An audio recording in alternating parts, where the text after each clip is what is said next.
Hello, all you wonderful people. It's been a while since I felt safe enough to go really anywhere, but I was free on a weekday on an early morning, and I figured I'd travel to the Tokyo Gas Science Museum. And I had a gas!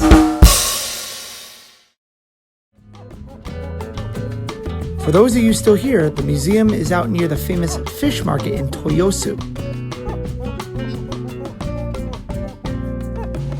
First off, the museum is free, so I wasn't expecting much. And the fact that COVID was still ever present, I expected it to be a little neutered. But there was a lot of charm and cuteness put into a place about gas. But you may find it just boring. Very boring. Oh, and there were hints of weirdness. But it's Japan, it seeps in everywhere. This museum is run by Tokyo Gas, which I guess explains why they are so gung-ho to explain the inner workings of how gas is used in daily life, industry, and emergency situations. The museum is extremely interactive, which means there are a lot of things to touch. But thankfully, after every high-contact station, there is some hand sanitizer waiting for you. Though there was a lot to see and a lot to do inside the museum, I think the three most interesting things were the easy-to-understand explanation on how magnets can create energy. You don't even have to ask a scientist how they work. There was also a section that simulated what could happen during an earthquake and how the computer inside of the meter would shut off the gas to prevent fires. Ironically, featuring Van Gogh's sunflowers. I'm sure it's purely coincidental, but due to the pandemic, the actual painting was stuck in an art museum in Tokyo's Ueno Park, and is finally leaving the country after an extended stay this month.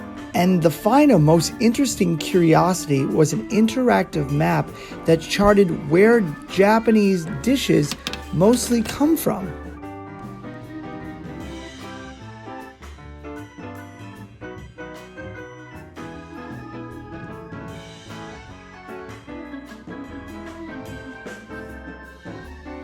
I've got to say, I spent a lot of time here, and I was pretty surprised that salmon, a dish I consume a lot of here in the land of the rising sun, wasn't from Norway or somehow farmed locally, but imported all the way from Chile. Where this museum really shines is its cuteness.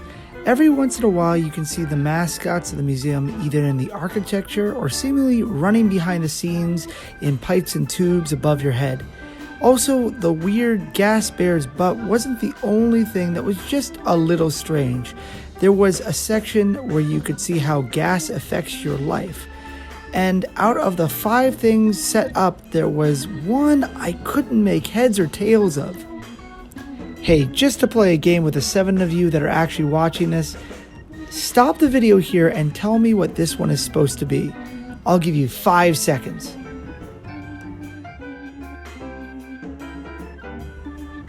And it was a toilet, because of course it was. And if you couldn't figure out from there, they show you an example how to use it. Anyway, when people come to Tokyo, they are constantly talking about the very Instagrammable team lab experiences. Well, this place has one that's free, where you can draw your own creature or UFO, but unfortunately it's closed due to COVID. So when the world works itself out again, you can come here. Also, right next door is Team Lab's Planets, if you want to do the real thing too. I've only been to one Team Lab installation, but the one I went to had a very similar thing to this. In fact, you could draw your creature and paint it, and then it'd come alive and follow you around on the floor. It's kind of cool. Though Tokyo is a concrete jungle, if you were to go here, I highly recommend heading up to the natural green grass roof, where you can get a great view of the scenery and just sit and relax.